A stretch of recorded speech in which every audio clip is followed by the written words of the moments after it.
Tales of കിച്ചണിലേക്ക് എല്ലാവർക്കും സ്വാഗതം. ഇന്ന് നമ്മൾ തയ്യാറാക്കാൻ പോകുന്നത് ഈസ്റ്റർ സ്പെഷ്യൽ മീൻ കറിയാണ്. കല്യാണ മീൻ കറിയുടെ രീതിയിലാണ് കേട്ടോ നമ്മളിത് തയ്യാറാക്കുന്നത്. ഇതിന് വേണ്ടി 1 കിലോന്റെ അടുത്ത് കേരമീനാണ് എടുത്തിരിക്കുന്നത്. മീൻ ആദ്യം തന്നെ 1 ടീസ്പൂൺ ഉപ്പും 1 ടീസ്പൂൺ മഞ്ഞൾപ്പൊടിയും 3 ടേബിൾ സ്പൂൺ വിനീഗറും ചേർത്ത് മിക്സ് ചെയ്ത് മാറ്റി വെച്ചിട്ടുണ്ട്. ഇനി വേണ്ടത് കുടംപുളി വെള്ളമാണ് കേട്ടോ. ഞാൻ 4 കഷ്ണം കുടംപുളി 3 ഗ്ലാസ് വെള്ളത്തിൽ തിളപ്പിച്ചെടുത്തു. അതിൽ കുറച്ച് വെള്ളം വറ്റി 1 ഗ്ലാസ് വെള്ളത്തോളം വറ്റിച്ചെടുത്തിട്ടുണ്ട് കേട്ടോ. ഇനി ഈ പുളിവെള്ളത്തിൽ മാത്രമാണ് നമ്മൾ കറി വേവിച്ചെടുക്കുന്നത്. അപ്പോൾ ആദ്യം തന്നെ നമുക്കൊരു ചട്ടി അടുപ്പത്ത് വെച്ച് 2 ടേബിൾ സ്പൂണോളം വെളിച്ചെണ്ണ ഒഴിച്ചു കൊടുത്ത് കടുകും ഉലുവയും പൊട്ടിക്കാം. അതിനുശേഷം 1 കഷ്ണം ഇഞ്ചിയും 5 കഷ്ണം വെളുത്തുള്ളിയും 3 പച്ചമുളകും അരിഞ്ഞെടുത്തതിട്ട് കുറച്ച് കറിവേപ്പിലയും ചേർത്ത് നന്നായിട്ടൊന്ന് വഴറ്റിയെടുക്കാം. മീഡിയം ഫ്ലെയിമിൽ വെച്ചിട്ട് വേണം വഴറ്റിയെടുക്കാനായിട്ട് കേട്ടോ. ഉള്ളിയുടെ എല്ലാം പച്ചമണം ഒന്ന് മാറി കഴിയുമ്പോൾ ചുവന്നുള്ളി ചേർത്ത് കൊടുക്കാം. ഒരു 6 കഷ്ണം ചുവന്നുള്ളി ചെറുതാക്കി അരിഞ്ഞതാണ് കേട്ടോ ഞാൻ ചേർത്ത് കൊടുത്തത്.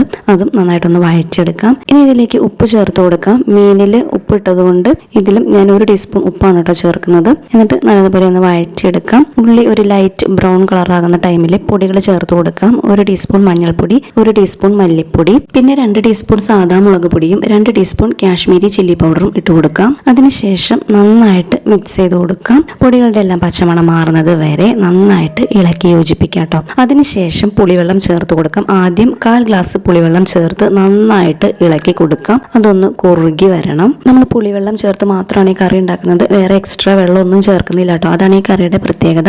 ആദ്യം പുളിവെള്ളം ഒഴിച്ചതിന് ശേഷം കറി ഒന്ന് നന്നായിട്ട് കുറുകി വന്നിട്ടുണ്ട്.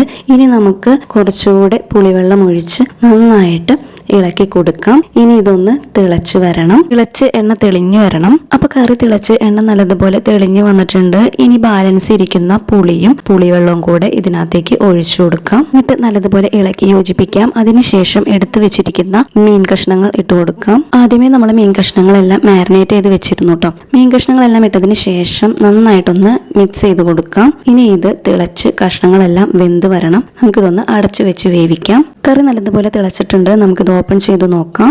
കറി തിളച്ച് മീൻ കഷ്ണങ്ങളെല്ലാം വെന്ത് വന്നിട്ടുണ്ട് കേട്ടോ. ജസ്റ്റ് ഒന്ന് ഇളക്കി കൊടുക്കാം. ഇതിലേക്ക് 1 ടേബിൾ സ്പൂൺ പച്ചവെളിച്ചെണ്ണ ചേർത്ത് പതിയെ ഇളക്കി കൊടുത്തതിന് ശേഷം 1 മിനിറ്റ് തുറന്ന് വെച്ച് തിളച്ച് വരുമ്പോൾ തന്നെ ഫ്ലെയിം ഓഫ് ചെയ്യാം. അപ്പോൾ നമ്മുടെ ഈസ്റ്റർ സ്പെഷ്യൽ മീൻ കറി ഇവിടെ റെഡി ആയിട്ടുണ്ട്. ഇനി നിങ്ങൾ എടുക്കുന്ന കുടംപുളിക്ക് പുളി കൂടുതലായി പോയി എന്ന് തോന്നുവാണെങ്കിൽ 1 നുള്ളു പഞ്ചസാര ഇതിലേക്ക് ആഡ് ചെയ്താൽ മതി കേട്ടോ. കല്യാണങ്ങൾക്കും കാറ്ററിങ്ങിനൊക്കെ കിട്ടുന്ന അതേ ടേസ്റ്റിലുള്ള മീൻ കറിയാണ്. അപ്പോൾ എന്തായാലും നിങ്ങൾ ഇത്തവണത്തെ ഈസ്റ്ററിന് ഇതൊന്ന് ട്രൈ ചെയ്ത് നോക്കണം.